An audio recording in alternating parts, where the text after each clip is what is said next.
pozdrav vsem skupaj. Jaz sem sicer upala, da ne bom ta prva od civilne družbe, ko bom začela s to debato, tako da upajmo, da mi bo šlo. Najprej bi vse skupaj pozdravila v imenu društva Hopla Konopla tokrat. Mi smo nekako skušali registrirati društvo za zdravljenje s konoplo, da je še v procesu registracije. In naša naloga je izobraževati o konoplji, se pravi pravzaprav razlagati stvari, ki smo jih danes tudi tukaj slišali. In seveda tudi povezovati med sabo bolnike, ki imajo izkušnje s konopljo, zdravljenjem, da se pravzaprav izmenjajo lastne izkušnje med sabo. Tudi zato, ker je bilo danes tudi tukaj rečeno, da zdravniki pravzaprav še zelo veliko ne vejo.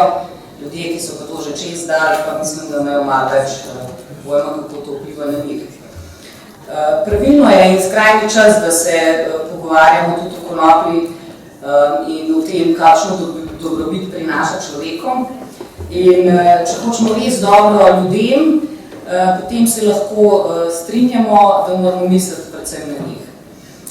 Mislim, da je tudi ljudstvo skoraj 30.000 zbranimi podpisi jasno povedalo, da se želi samooskrbe in pravice do samozdravljenja s konopljo, tako da zdaj na vrsti so pravzaprav tisti, ki jih danes ni tukaj. In jasno in glasno treba povedati, da je nehati treba zapirati nedolžne ljudi, ki hočejo samo biti zdravi.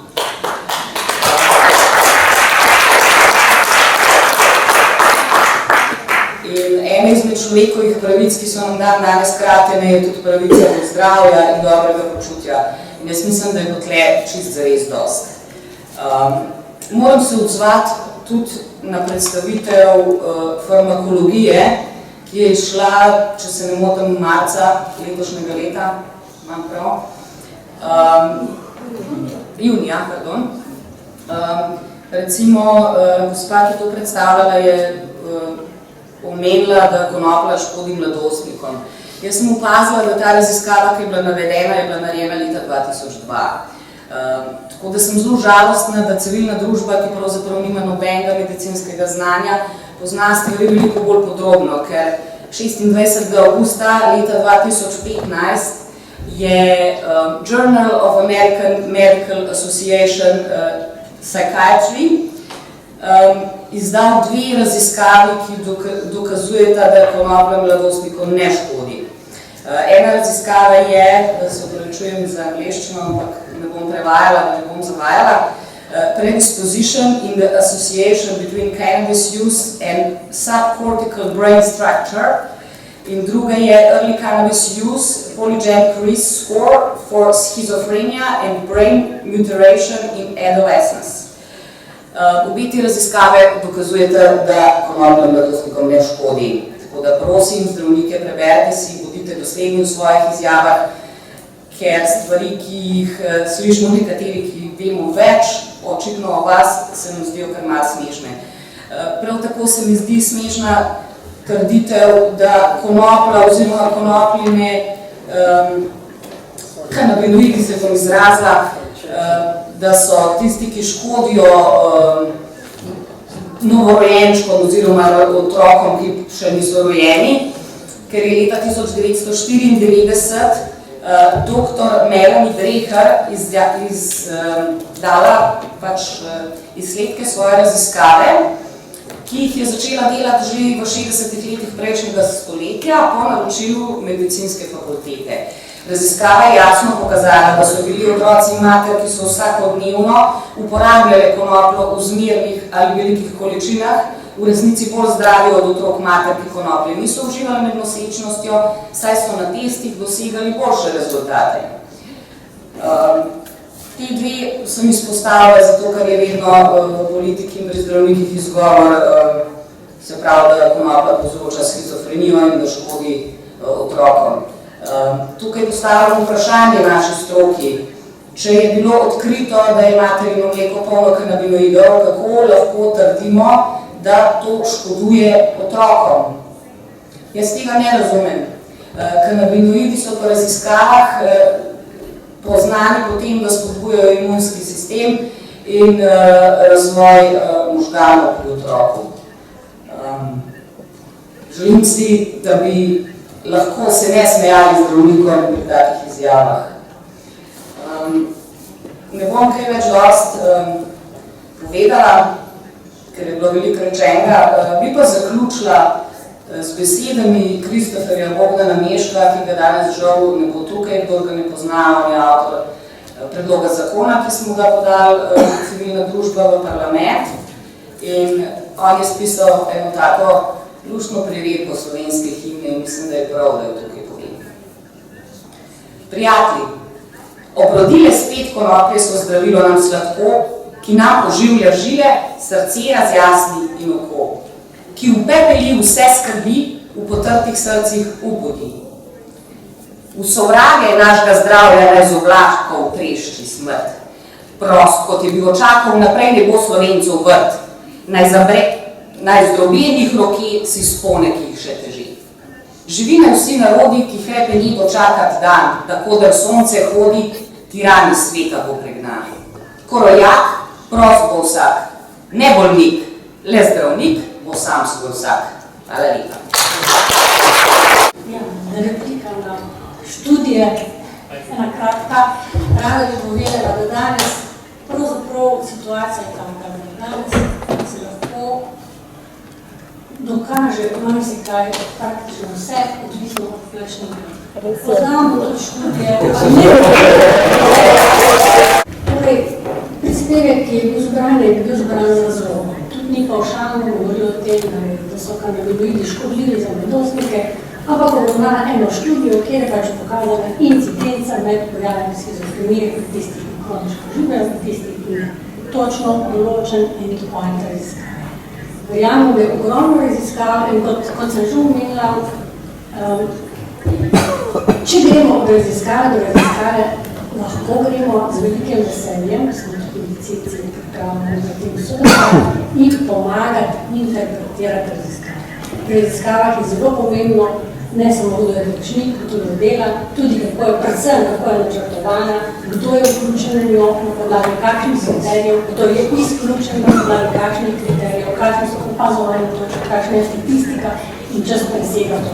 Smo pripravljeni z velikim veseljem, jaz sem vesela, da ste nas povabili, ampak tukaj interpretacija raziskav presega, smo rekli interpretacijo interneta, še česa. Hvala lepa. Dobar dan, spoštovani prisotni. Moje ime je Božidar Radišič, sem član društva ONEJ, društva Prekmurske pobude. Naše društvo je že leta aktivno na področju konoplje, njene uporabe in predvsem kriminalizacije uporabnikov konoplje. Tako smo organizirali v preteklih letih že nekaj strokovnih predavanj, seminarjev, delavnic, kjer so sodelovali največji tuji in domači strokovnjaki. Nekateri med njimi, oziroma večina jih je kar tukaj v tem prostoru. Seminarje smo organizirali zato, da razširimo naše vedenje o konoplji, zato ker so vedno govorili, da dokazov o zdravilnosti konoplje nekaj poslušamo še danes od stroke. Nažalost smo na vseh seminarjih, tako kot danes, pogrešali tiste, ki se imajo za strokovnjake in vse tiste, ki si v medijih upajo govoriti o konoplji, pa zato nimajo zadostnega znanja, mislijo pa, da so kredibilni samo zaradi svojega naziva ali zaposlitve, čeprav o konoplji nimajo pojma in s tem delajo ogromno škodo uporabnikom konoplje, bolnikom in celotni slovenski družbi. Tako je bila zadnja sprememba uredbe lansko leto sprejeta brez strokovnih podlag, brez kakršnekoli interne ali javne razprave, brez prisotnosti civilne družbe in predvsem brez prisotnosti uporabnikov konoplje, samo na podlagi strahov in pritiskov raznih lobijev. Ob tem smo zaprosili Komisijo za droge za korespondenco, seveda niso dali vseh dokumentov, je pa več kot očitno razbrati, da razprave ni bilo in se je spet delalo za zaprtimi vrati. Tudi danes pogrešam strokovnjake, uradnike Ministrstva za zdravje, poslance, ministre, še posebej Ministrstvo za zdravje, saj bi vsi navedeni morali tu biti že po službeni dolžnosti. Ne nazadnje so imenovani plačani za to, da bi danes sedeli tukaj in se kaj naučili in ne bi več delali nepopravljive škode slovenskim državljanom. Predvsem pa pogrešam prisotnost varuhinje človekovih pravic, ki je že leta gluha na vse pobude na področju kakršnekoli uporabe konoplje. Jaz osebno sem jih poslal najmanj 5 pobud, naše društvo je poslalo, javno smo jih pozivali, vendar je to niti najmanj ne zanima.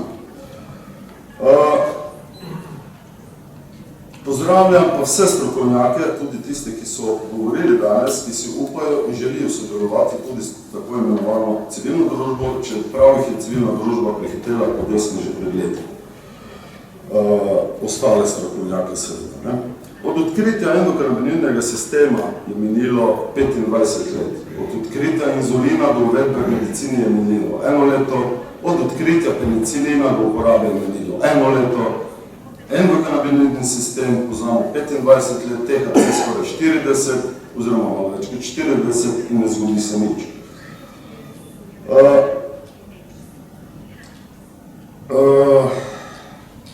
Po mojem mnenju se to dogaja samo zaradi trmarjenja nekaterih deležnikov v tem procesu, namreč dejstvo, da je konoplja še vedno prepovedano. Če pa gledamo širše in prepoved uporabe konoplje od odkritja endokannabinoidnega sistema in njegovega pomena za človeško telo, svojevrsten genocid nad človeštvom, še posebej sedaj, ko vemo o njem veliko več kot leta 1964, ko je bil prvič izoliran THC. Na Ministrstvo za zdravje, predvsem ministrico in vse ostale zaposlene, bi apeliral, da končno nekaj naredijo in da za marčevsko zasedanje UNGAS končno pripravijo neke pametne predloge ali pritegnejo k temu tiste, ki se s tem ukvarjajo. Omeniti moram namreč, da Slovenija nikoli ni dala nobenega predloga na tovrstnih zasedanjih, ampak je vse veselo sprejela, kar so jih ponudili drugi. To se dogaja tudi na drugih področjih. Da ni dokazov o zdravilnosti, uporabnosti konoplje in tako naprej navaden izgovor, saj je od leta 1964 do danes, kot je prikazal dr. Hanuš, objavljenih preko 150.000 znanstvenih študij o zdravilnosti konoplje. Tiste, ki pa enostransko govorijo o škodljivosti konoplje, so pa večinoma financirane strani farmacevtske, tobačne in alkoholne industrije. Po vsem slišanem je vedno bolj očitno, da je prepoved konoplja in vse dogajanje okrog nje absolutno neracionalno. Po mojem mnenju, oziroma po našem mnenju in po dejstvih, ki se vsak dan pojavljajo, je za tako trmasto vztrajanje pri prepovedi konoplje in njene uporabnosti medicine po mojem globokem prepričanju kriva vehemenca deležnikov in nesposobnost pljuniti v lastni krožnik. Namreč vsakemu najtežje priznati lastno napako, vendar se najdejo pol ljudje, ki pač to tudi naredijo. Naj povem, da smo zaradi navedk o tem, da ni dokazov zdravilnosti konoplje zbrali zdravstveno dokumentacijo, predvsem za onkološke in nevrološke bolnike, in to cirka 400 kompletnih zdravstvenih dokumentacij. Naj povem, da je, ko smo delali zadnjo analizo, od 150 ljudi, onkoloških bolnikov, ki so jemali konoplo, v 2 letih umrlo 11. V epileptični študiji, ki ni klinična študija, je pa opazovalna študija pri otrocih, ki jemljajo, pri 16 otrocih, ki jemljajo CBD, samo eden ni reagiral, se pravi, ni bilo izboljšav, pri vseh ostalih so se pokazali izboljšave, in sicer zmanjšanje napadov od 80 do 100%, se pravi, na nič.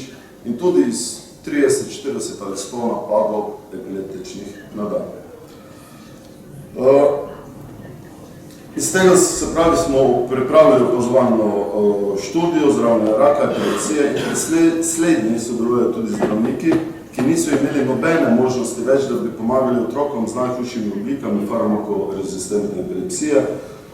Rezultati pa bodo predstavljeni na prihajajoči konferenci IACM v Italiji in tudi na Poljskem.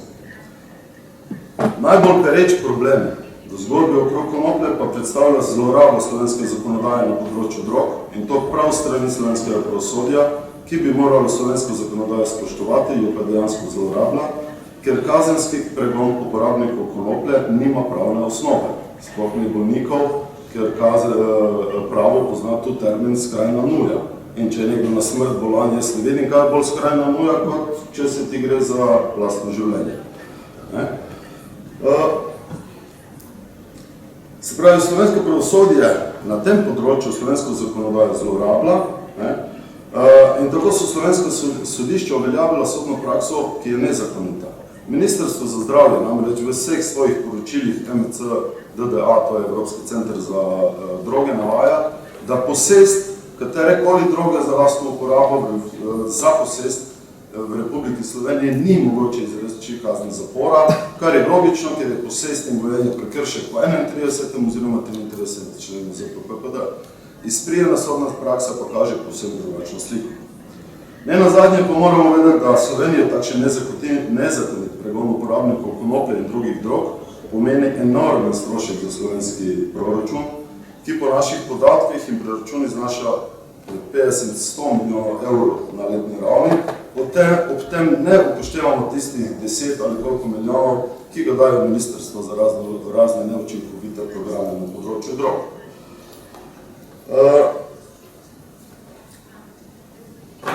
Po mojem globokem prepričanju je tako početje slovenskega pravosodja, predvsem policije, kruh brez motike za vse sodelujoče, zato ker je zagroženo kazanje od 8 let in vsi veselo dobijo zagovornika po uradni dolžnosti in tako država plačuje od kriminalistov, ki jih pride 17 na hišno preiskavo zaradi 2 rastlin, do testov in laboratorijskih testov, do izvedeniških mnenj, do vseh bedarij, ki se dogajajo okrog konoplje. In zaradi tega, ker se to zlorablja, sta prav policija in sodišča oziroma slovensko pravosodje najhujši kršiteljnici in največji kriminalci na tem področju. To sem že javno povedal, zaradi tega sem že imel grožnje policistov doma po noči in tak naprej, vendar to, kar dosti ne spremenili na stvari. Prej je nekdo že omenil, mislim, da dr. Krek ali magister Nolimar, da se je od uveljavitve ZPPPD, se pravi Zakona o preprečevanju o drogah, da tako povem, do sedaj, čeprav je bil sprejet z namenom dekriminalizacije konoplje, represija samo še povečevala. Danes dobite v Murski Soboti za 1 gram konoplje 1 leto zapora. In je to absolutno neracionalno in je razmetavanje davkoplačevalskega denarja za nekaj, kar pač ne. Še enkrat moramo omeniti neaktivnost in nezainteresiranost varuhinje, ker smo jo tudi o teh kršitvah obveščali, vendar ni bilo nobene reakcije. Skrajni čas je, da se stvari okrog konoplje ureja racionalno in na podlagi znanstvenih dokazov in ne na podlagi strahov iz preteklosti. Predvsem pa uporabniki konoplje zahtevamo vključitev v razpravo in to ne samo na načelni ravni, ampak povsem konkretno, saj se ne moramo sprijazniti s tem, da o stvarih odločajo nekompetentni ljudje, ki delajo v slovenski družbi preveliko škodo. Samo tako bomo lahko prišli do rešitev, ki bodo v korist vsem in ne samo farmaciji. Nenazadnje je prav farmacevtska industrija glavni krivec za zastoj raziskav, čeprav je potrebno razvijala standardizirane kanabinoide in še vedno ima svoje skrite laboratorije po celi Evropi, čeprav je bilo kao prepovedano. Še enkrat na koncu apeliram na vse deležnike, ministrstvo za zdravje, ministrstvo za pravosodje, ministra za notranje zadeve in še koga, da končno staknejo glave in končno delajo tudi tisto, za kar so plačeni. Naj vas na koncu povabim, da se nam pridružite tudi na prihajajočem sejmu Narava zdravje, ni reklama, ampak bomo spet pripravili strokovna predavanja in vabim vse, ki jih ta tema zanima, da se nam pač pridružijo. Hvala. Glede na to, da je današnja tema v bistvu kanabinoidni sistem, s neko temo bi bila dobra standardizacija snovi ali varstvo uporabnika pri kanabinoidov v Republiki Sloveniji. Da začnemo, pozdravljeni, moje ime je Tomaž Koren, sem predstavnik Konoplje Org, organizacije, ki deluje na področju zmanjševanja škode zaradi uporabe konoplje že od leta 2001. Kaj pomeni zmanjševanje škode? To je politika ali program, ki so usmerjeni na zmanjševanje zdravstvenih, socialnih in ekonomskih posledic uporabe drog glede na družbo in posameznega uporabnika. Politika zmanjševanja škode se osredotoča predvsem na preprečevanje škodljivih posledic rabe drog, kot na preprečevanje same rabe drog. Bistvo strategije zmanjševanja škode uteleša naslednja trditev. Če uporabnik ni pripravljen prenehati z uporabo drog, mu je potrebno pomagati zmanjšati škodo, ki jo lahko uporaba drog povzroča njemu ali okolici. Kaj bi to pomenilo v Sloveniji? Ugotovili smo, da se v Sloveniji konoplja uporablja že v času odcepitve od Jugoslavije, da je približno 50% mladostnikov že poskusili konopljo, da so le ti mladostniki prepričani, da je regulacija najboljši pristop. Zakaj? Zaradi zavedanja družbe, da se trenutno stanje, ki je na področju kanabinoidov konoplje, to imamo v mislih tudi smole, tinkture in ostale preparate, ki se dobijo na trgu in imajo status produkta, lahko dobijo ali načejo tudi preko spleta. Le ti produkti so lahko škodljivi, ne smemo pa pozabiti na nove sintetične kanabinoide, ki lahko zaidejo v produkte, ki jih uporabljajo uporabniki. Državljan ne ve, kljub temu, da je ilegalno in uživa, kaj uživa. Se pravi, da je to produkt, ki ga nekdo uporablja za zdravljenje, drug za industrijo, nekateri pa za uživanje. Čeprav imamo možnost uvesti piloten projekt testiranja ali pa dati koncesije tržnim laboratorijem, da opravijo to delo, seveda legalno. In zakaj je potrebna regulacija? Zaradi tega, ker je konoplja dostopna. Uporabniki za lastno ali medicinsko uporabo so kaznovani. Bože, malo primer govoril kaznovanje politike. Primer, do lanskega leta je bilo 84.000 prekrškarjev. Na leto je preko 1000 hišnih preiskav samo zaradi konoplje. In sedaj se vprašamo, ali ni trenutek, da zaradi varnosti uporabnika, bolnika ali neuporabnika postavimo jasne meje dopustnosti, saj je trenutno največji problem uporabnikov konoplje kaznovalna politika in strah, na eni strani strah zdravnikom pred pripisovanjem konoplje, na po drugi strani strah pred tem, da boš kaznovan po kazenskem zakoniku, če boš imel konopljo za lajšanje svojih zdravstvenih težav ali za lastno uporabo. Regulacija je potrebna, saj iz trga, ki je nastal, je razvidno, da je potrebno urediti področje konoplje v celoti in ne parcialno, saj trendi rasti uporabe konoplje pri bolnikih narašča. Če samo damo primer, da je letna rast raka v Sloveniji 3%, potreba po produktih iz konoplje narašča, nimamo pa niti možnosti uradnega testiranja preparatov zaradi varnosti, ki jo država tako zelo želi imeti. Uporaba konoplje se ne bo zmanjšala, kljub ostrim ukrepom policije. Zakaj? Namreč prihajajo nove generacije uporabnikov, ki so bile ene izmed 50% mladostnikov, ki so poskusili konopljo, pa čeprav v rani mladosti. Le ta uporabnik je sedaj star približno 40 let in je bolan. Konoplja je postala produkt tudi za bolnika in če ne želimo povečati ilegalni uvoz konoplje iz tujine in ne želimo povečati stisko bolnikov, ki nimajo denarja, in lahko vsaj omogočimo dostojanstven dostop do zdravila v vseh oblikah, prav tako uporabnikov v tako imenovanih socialnih klubih ali v specializiranih prodajalnah in tako omogočiti varno uživanje konoplje. Seveda pa ne smemo pozabiti, da je konoplja kot rastlina lahko nepredvidljiva v samem delovanju in da je potrebno poznati sestavine in tudi delovanje. Zaradi tega potrebujemo regulacijo. In ali želimo, da se bo uporaba konoplje med mladostniki povečala? Ne. Vendar, sistem moramo regulirati, uvesti moramo programe za tiste problematične uporabnike, ki bodo imeli lahko negativne vplive pri uporabi konoplje. To je približno cirka 2 do 10% uporabnikov.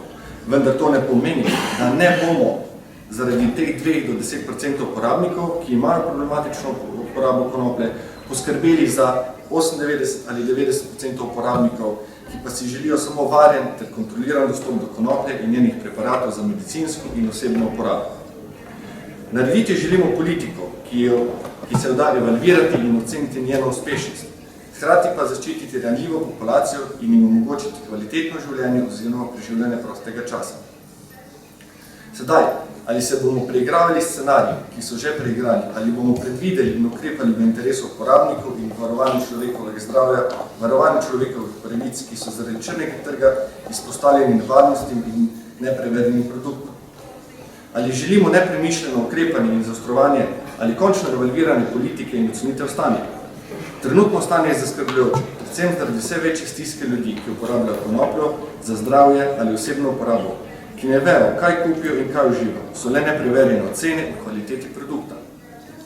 Prijazno naprošam državni svet in vse prisotne, Sedaj je čas, da se spremeni politika do konoplje in prav tako do ostalih drog in da zgradimo politiko, ki bo dajala dolgoročne pozitivne rezultate in možno evalvacijo zakona v korist vsem državljanom. Hvala. Moje ime je Rok Svetek in v imenu iniciative za regulacijo konoplje Zbudimo se lepo pozdravljam vse skupaj, tiste, ki ste še uspeli postati po tem kazalčku. Glede na slišano, kar je dogajalo, sem zelo spremenil koncept, kar bom zdaj povedal. In se prav v prvi razpravi, podarjam v prvi razpravi, upam, da na nadaljnjih razpravah o regulaciji konoplje ne bo več reklamirana farmacije in njenih sorodnih struj, katere so krivec, da je konoplja še dan danes preganjena. Vas pa vse skupaj sprašujem, kdo postavi in vzdržuje zakon tak, da ga ne more spoštovati poštenjak? Odgovor naj si poišče vsak. Največjo nevarnost konoplje za življenje predstavlja dejansko pri nas njen pregon, kar smo ravno pred kratkim doživeli žal. Naslednja stvar, pa je pa za bolnike, ali so si postavljeni pred dejstvo, ali legalno umreti, ali ilegalno preživeti, ali pa saj olajšati si življenje. Upam, da nam ne bo treba živeti več dolg časa v tem strahu. Hvala lepa. Lepo pozdravljeni, moje ime je Križanče Šrajsko. Sem predstavnik Zavoda za regulacijo konoplje. Zgodba se je začela že prej z Rokom, ki je bil tukaj pred mano, in sicer z civilno inicijativo za regulacijo konoplje, katero smo začeli zaradi združevanja ljudi, ki imajo različne interese na področju konoplje. Veliko nerazumevanja in veliko nestrpnosti je okoli konoplje.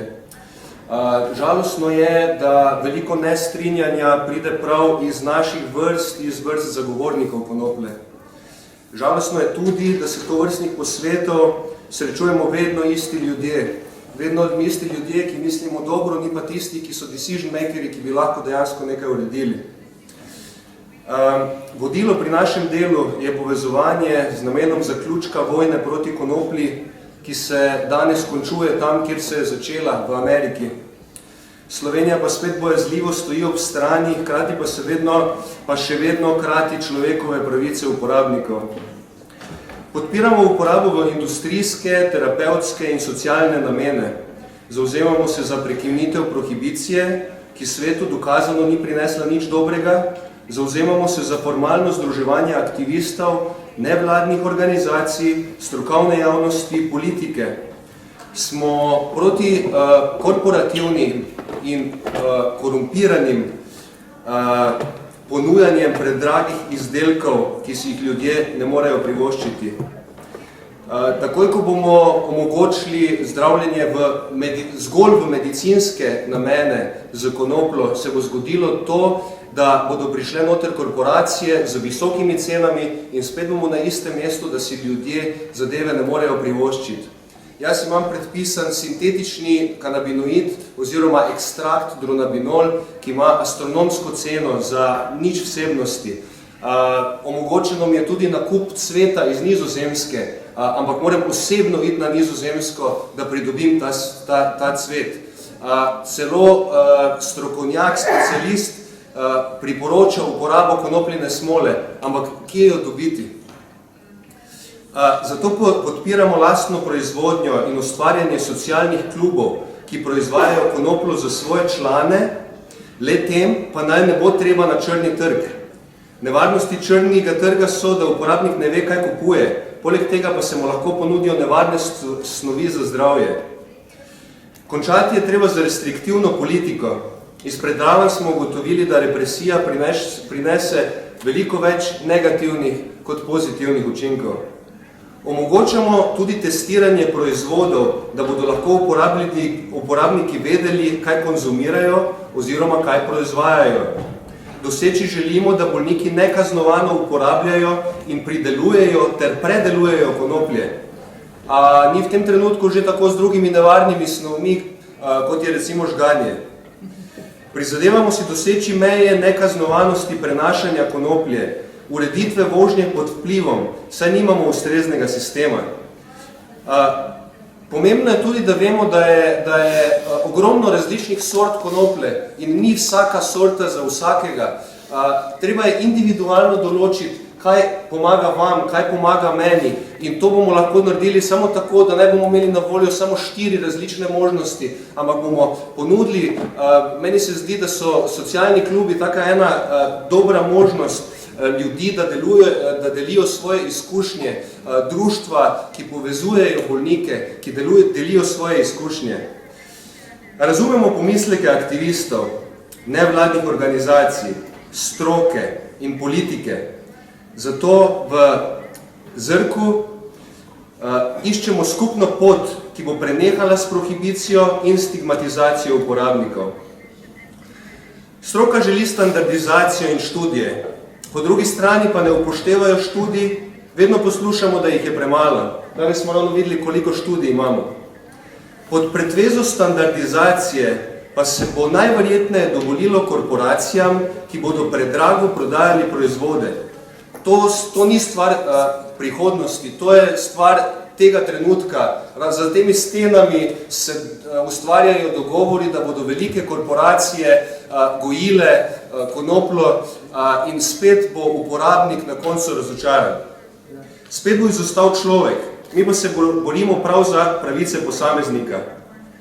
Politiki se odločajo glede na to, ali jim bo zadeva prinesla popularnost in konopla še vedno očitno ni dovolj popularna. Zato pozdravljamo namene Trsa, ki nesebično potiska konoplo naprej. Nasprotujemo sintetičnim kanabinoidom in posameznim ekstraktom. Kot je novinar enkrat povedal, posamezni kanabinoid je kot avto s turbo pogonom brez zavor. Delamo nekaj, kaj sploh ne poznamo. To, kar dela farmacija. Predlagam, da se ustanovi urad za konoplo, da se razčisti, kdo pije in kdo plača.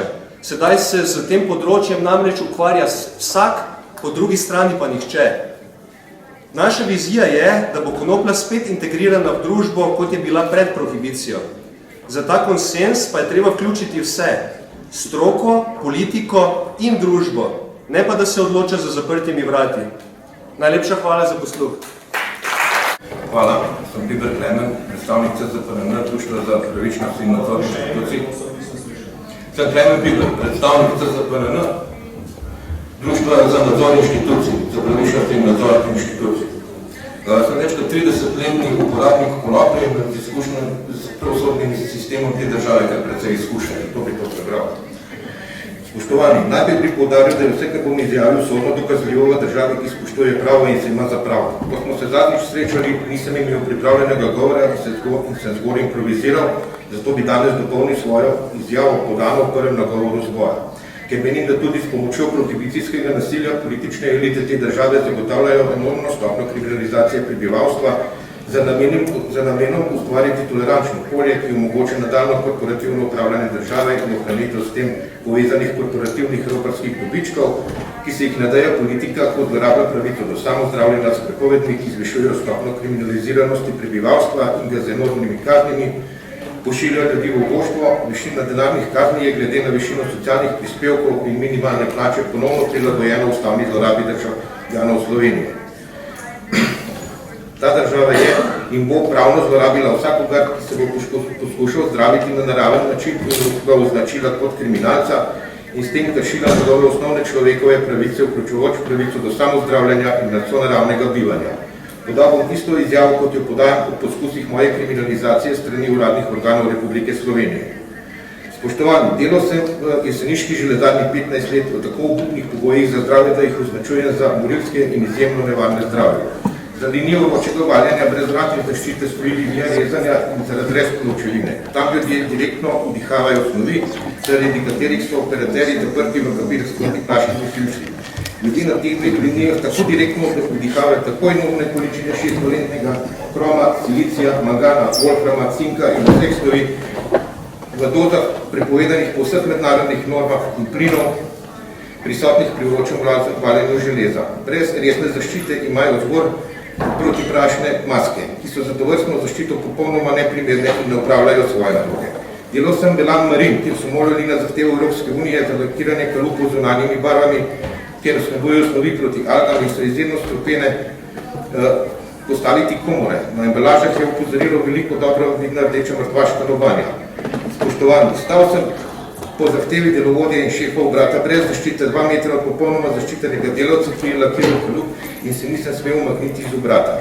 Od hlapov barve sem bil skupaj s sodelavci tako pijan, da sem se komaj preobrekel. Upozoril bi, da je tovrstno ravnanje državnih firm znano zdravstvo in tožilstvo sodcem vred, saj so ljudje dobili tožbe za tovrstno ravnanje, pa se strani nadzornih služb tožilstva ni nič zgodilo. Za vse inšpekcije, ki so obiskale proizvodno v železarni in Delanu smo v proizvodni vedeli teden prej, s točnim časom obiska, ki smo morali temu prilagoditi svojo dejavnost, kar ni čudno, saj so bili v tem času, ko sem jaz popotoval te firme v lasti države. Osebno sem tudi žrtev kontraindikacij zdravila Tenarok, ki ga uporabljajo pri bolečinski terapiji, namesto zdravljenja v zvarstvu, ker imam alergijo nanj in se mi je zmehčal hrustanec v kolenu, zdravim se s konopljo. Žal kljub dokazom nimam denarja, da bi si v tej državi privoščil pravico, ker je zdravnik povzročitev dolgoletni član invalidske komisije in funkcionar v zdravstvu, si ne morem privoščiti specifičnega pravnika, kateremu je treba iti, da se dobi njegove usluge, kar spet ni težko dokazljivo, saj se gre za dolgoletno kriminalno sodelovanje.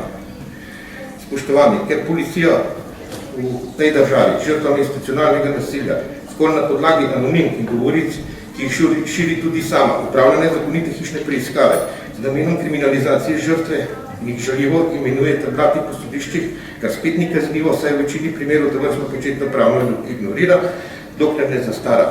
Pri tovrstnem početju aktivno sodelujejo slovenska tožilstva in imajo dokazom skupaj s policijo selektivno zaznavo kazenskega zakonika in pred zakonom niso odgovorni za tovrstno početje, saj se večino teh sploh ne preganja, ker zato policija nima politične volje, ki je ne bo, dokler ne vzpostavimo civilno družbeni nadzor nad inštitucijami in začnemo podajati ovadbe sami. Zato torej državi na tem mestu podajamo ugovor vesti za uporabo in gojenje vsega, kar nam ponuja narava, ker nam nihče ne more odrekati pravice, ki smo si jo pridobili z rojstvom na ta svet, kot živa bitja in si jemne svobodo, do samozdravljena sam, ter podajam javno ovadbo, dokler politične in državne vodstvene elite, ki nam to onemogočajo in nam dotikujejo snovi, ki organizmov na tem svetu v naravni obliki niso bile poznane in za katere bodo večino kontraindikacije znane šele čez desetletje, ko odgovornih še zdavnaj ne bo več. Hvala. Lepo pozdravljeni. Morda sem v tem auditoriju tisti človek, ki se najdlje časa ukvarja s konopljo. Nisem se imela namen oglasiti, ampak v tej diskusiji mi je pravzaprav pozvala neka napaka, ki je naredila gospa Violeta Tomič in ne bi rada videla, da bi se ta napaka naprej ponavljala. Astma cigarete in vsa zgodovina z njimi je drugačna. V astma cigaretah kanabinoidov ni. V astma cigaretah so snovi, ki širijo bronhije in sicer vsebujejo skopolamin. Zlorabljene so se, poleg zdravljenja, tudi ker skopolamin povzroča halucinacije. Moram reči, da me je predavanje dr. Hanuša ponovno prevzelo, ker sem bila tista, ki sem brala češko literaturo, kako se spreminja vsebnost kanabinoidov v rastlini kanabis. Res so bile takrat analizirane predvsem tiste vrste konoplje, ki jim danes rečemo industrijska konoplja. Takrat je bilo še mnenje, da je povezava med kanabidiolom in iz njega nastajajočim tetrahidrokanabinolom, kar danes ne velja več. Torej, še nekaj v zvezi z študijami, ki so bile danes tako izžvižgane. Kadar bereš neko študijo dejansko in s tem podpiram farmakologe, je treba prebrati članek od A do Ž, ne samo povzetek. Včasih študija ne pravi, da THC ne poškoduje možganov, ampak pravi, da študijo tega niso mogli dokazati. Torej, če bereš cel članek, potem lahko vidiš, zakaj nečesa niso videli. Tako bi res poudarila nekaj. Regulativo je potrebno spremeniti, ker ta regulativa onemogoča razvoj znanja na področju kanabinoidov. Torej Slovenija, ki ima veliko danosti, kar se tiče predelave konoplje, bo zaradi teh zakonskih ovir zaostala za razvojem, ki si ga privošči, recimo Anglija, Italija, Kanada, Nizozemska.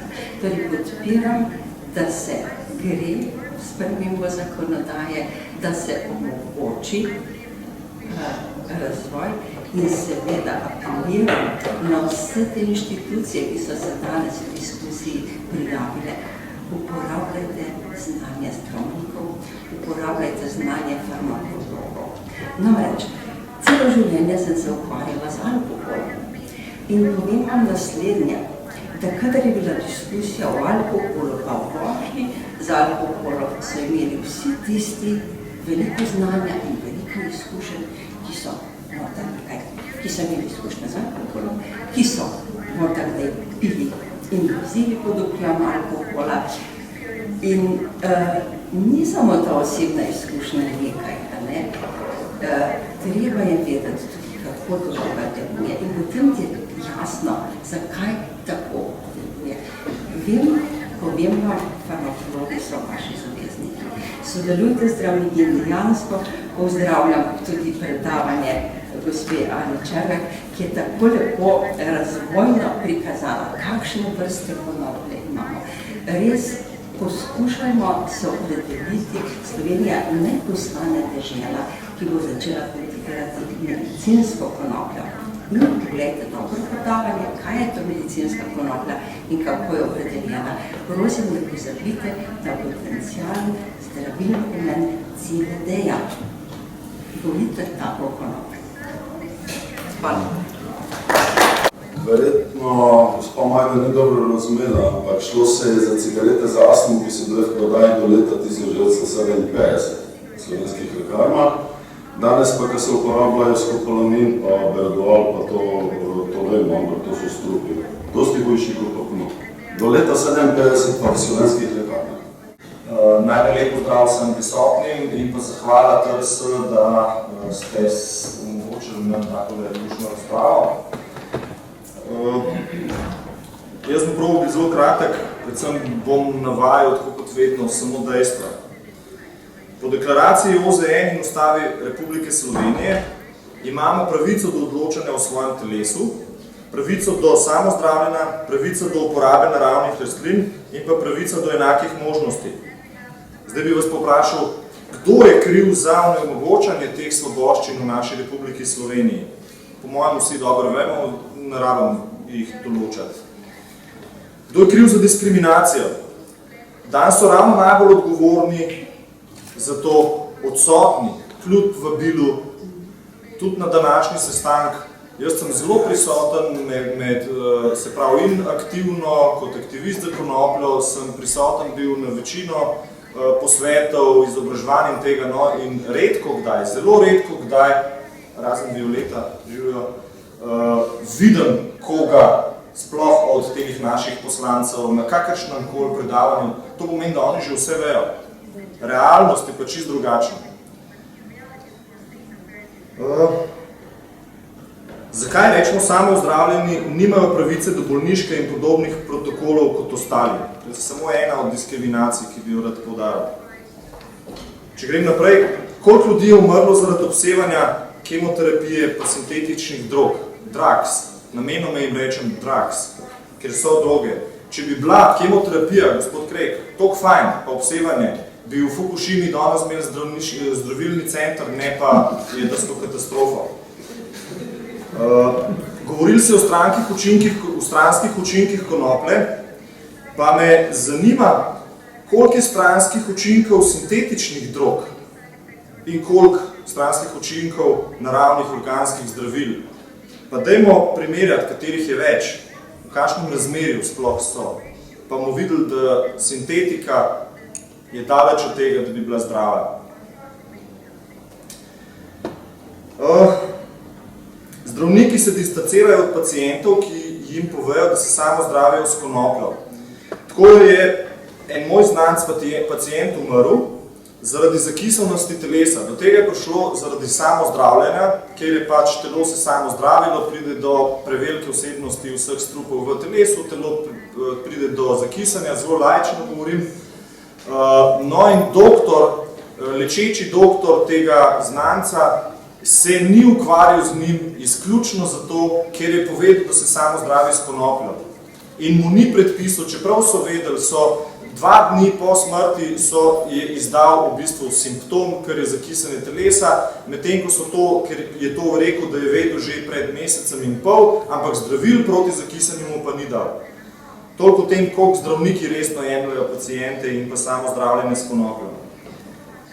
Slišali smo, da je pravo razmerje CBD in THC odvisno od bolnika, se pravi individualno se telo odzove na razmerje THC-ja in CBD-ja. Gospa, CBD sam po sebi je že dokazano, ima učinkovito zdravljenje samo 30% v primerjavi s THC-jem, se pravi skupno sinergetično, kar je danes bilo tudi povedano. Torej, zaradi tega, kar sem omenil, groba pavšalna regulacija v takih primerih ni mogoča oziroma je celo škodljiva. Zato nehajmo se slepiti, da bojo nekdo drug nam naredil regulativo in pa regulacijo tega, če smo že prej rekli, da je individualno odvisen od tega, kakšno razmerje rabimo. Torej, neka splošna regulacija lahko obstaja, nikakor ne more pa obstajati regulacija, kar za vse nas, koliko ni rabimo. Najlepša hvala. Replika, Milan Grek. Z vsem spoštovanjem. Zdaj se že tokrat so se srečala, da lahko kar povem, da bi bilo dobro, če bi tisto, kar svetujete, upošteval sam. To bi bilo zelo dobro. Ampak velikokrat se to dogaja v življenju. Da tisti, ki svetujejo v svojem življenju, teh nasvetov ne upoštevajo. In točno veste, pa tukaj onkologinjo, da ne zdravimo samo z radioaktivnimi zadevami. Da je zdravljenje raka bistveno bolj kompleksna zadeva od prehrane, od okolja, od raznih zdravil. Torej, je to tako natolcevanje o neki Hirošimi in tako naprej, tukaj noter nima veze. In jaz bi ravno to rad, da se to neha. Ker to ne pelje nikamor, ker na ta način mi ne bomo nikoli skrpešli. Je vse zastonj. A veste, ker jaz tudi lahko začnem natolcevati marsikaj, ampak ne delam tega, ker iščem predvsem skupne točke, kjer se bomo našli in kjer bomo lahko razvoj peljali skupaj in kjer bomo našli najboljše za paciente in za tudi ljudi, ki se samo zdravijo. Je treba te stvari, veste, nehati nevrotično obravnavati. Treba se stopiti iz konja in začeti tako se vse za mizo in se začeti prvo poslušati, ko se bomo znali poslušati, potem se bomo sploh začeli razumeti. In ko se bomo razumeli med sabo, bomo pa lahko začeli zaključke skupno vleči. In to bi bil pravi cilj takega posveta, ki je tukaj, da se začnemo, vsaj tisti, ki smo vsaj na istem bregu reke, začnemo pogovarjati, to je prej en kolega zelo lahko povedal tukaj, da se začnemo pogovarjati, pa da bomo, če bomo že prišli v parlament, da bomo vsaj približili vsaj 10 točk na skupnih tam. In da bomo lahko tistim parlamentarcem tistih 10 točk za njimi stali in bomo skupaj delati. Če se bomo pa takole med sabo prepocavali, lete se pa lahko prepocavamo še v naslednjih 10 let. Gospod Krek, vrnil ste mi veliko kosti. Najprej bi rad vedel, kaj konkretno sem rekel, sem pozival, pa se jaz tega ne držim. Tako pavšalno, ker si zdaj to rekel, si samo metu bombe čist neosnovano. Druga stvar, ki je, označen sem bil za nevrotika, pa prosim, da tudi to razložiš, zakaj sem nevrotik. In kot tretje, ne mi razlagati nekih stvari, v bistvu, ki jih poznamo, pa zavračati, ne vem, jaz s to Fukushimo ni letel na zdravljenje, ampak točno to, kar sem povedal. Prosim, probi me poslušati, kar si rekel, ker boš iz tega, kar sem povedal, zelo veliko zvedel, če ne boš zraven dodajal nekih svojih domislic pa nekih nebuloz. Hvala. Sem Mojca Kržan, predstojnica Inštituta za farmakologijo. Mogoče je to res dolga doba, 22 let od odkritja prvih znanstvenih spoznanj endokannabinoidih, pa da so prva zdravila že na trgu. 3 zdravila pri nas dobimo. Korak prihoda novih zdravil je počasen, temeljit, skrbi za državljane. Imamo 3 sicer sintetične kanabinoide na razpolago. V 8 letih, ko sem članica Republiške komisije za zdravila 2, ni bilo še nobene vloge, da bi kanabinoid, THC, tronadinol, katerikoli kanabinoid naravnega izvora registrirali za zdravilo. Se pravi, je rokavica tudi na tistih, ki želite to uveljaviti, da probate, da izvedete tiste študije, ali pa se povežete s neko korporacijo, ki bo to namesto vas izvedla. Tako da bodo prišla tudi zdravila naravnega izvora na trg, ampak počasi, ko bodo opravljeni vsi tisti postopki in se bo to zgodilo. Treba je pa dozoreti, morate se ne pa ne podprto. Se jaz za na koncu imam nič posebnega, kot eno dobro novico, ko sem pač hotel nekaj dobrega prispevati za na koncu, pravzaprav pa bi mogel že vmes, ko smo debatirali, pa zelo mi je bilo všeč vaša žogca pomiritve, pa dejansko se moramo pač pogovarjati čim bolj strokovno, pa na podlagi čim večjih podatkov. No in potem sem tamle povlekel en članek ven, ki so ga iz iz Lancet, časopis ameriških zdravnikov, in sicer psihiatrična sekcija, in je tle zelo dobra analiza, raziskava, pravzaprav kaj je tako imenovana zakonodaja na področju medicinske konoplje naredila glede uporabe konoplje med mladimi. Vemo, da je glavni argument politike, ki ponovadi diskutira na podlagi ideologije, je skrb za otroke. Pa če bi bila res ta skrb za otroke resnična, potem bi že zdavni pač spremenili to politiko. No, in ta raziskava, vemo, da je v Ameriki v 23 državah medicinska konoplja že vrsto let legalizirana, začelo se je v Kaliforniji in tako naprej. Govorimo o medicinski konoplji.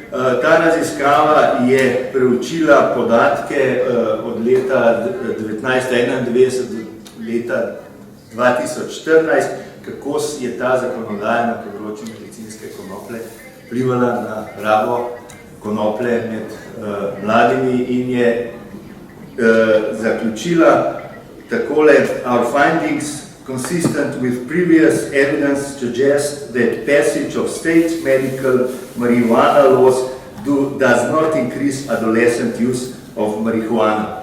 Skratka, dogaja se ravno obratno, čeprav je to pač še premajhna doba, da bi pač bilo to dokončno, ampak da je ta skrb, da bi boljša regulacija medicinske konoplje in zvečanje dosegljivosti in dostopnosti medicinske konoplje, rastlinske konoplje za pacijente, da bi to zbudila večjo zanimanje in večjo porabo med mladimi, je sicer na mestu, ampak se je skazala kot na podlagi teh podatkov kot